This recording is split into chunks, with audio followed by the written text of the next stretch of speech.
Welcome to another instructional video. Today I'm going to show you how to link your non-payroll expenses to the PPP forgiveness analysis.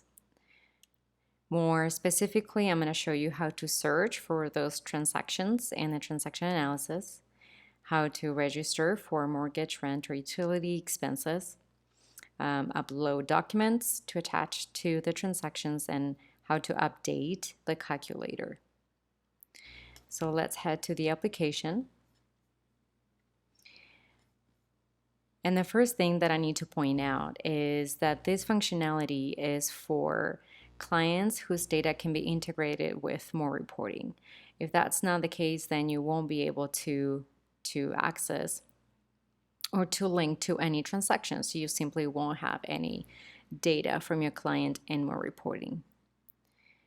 Next, I want to make sure that you have this check here in this checkbox so that your non-payroll expenses are linked to the analysis. So once you have this checked, then we're able to go to the transaction analysis. To do that, go to the client overview, then go to the advanced icon, then click on transaction analysis, and this page will open up.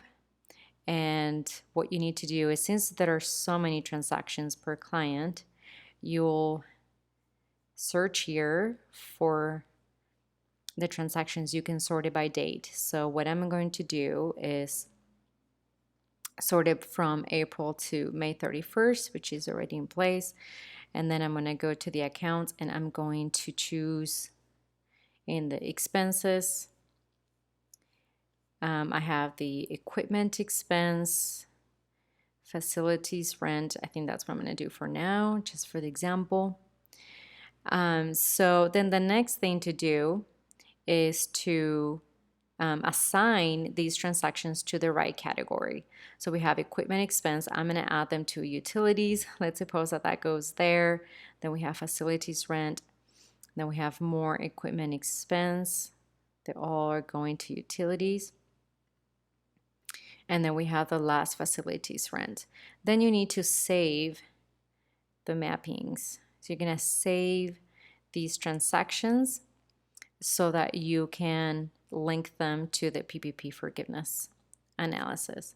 Then the next step I wanted to show you is how to add or attach any documentation to these transactions.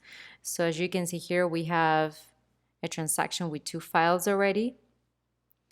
And to add another file, you will click on Browse. Then you select a document. And then you click on Upload.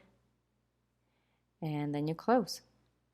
So now you have the documentation that you need as evidence for that transaction. And then the last step is to come to the analysis. I wanted to highlight that we have here 0 non-payroll expenses. They have not been attached yet. So here we have the calculations based on what's been spent on payroll and also based on the reductions. But now we're going to update the analysis. And now you will be able to see that we have rent expenses. These are the 2 facility rents that were included. And then we have here business utility payments. So this is the equipment expense that I added today. So all the loan is forgiven here. Now, this is a good opportunity for you to discuss with your client because this means that they could not cover all their expenses with a loan, right? So that might be a good advisory opportunity there. So that's how you can attach the non-payroll expenses to the analysis here in more reporting. Make sure that you follow the next video on how to utilize the calculator. Have a wonderful day. Bye.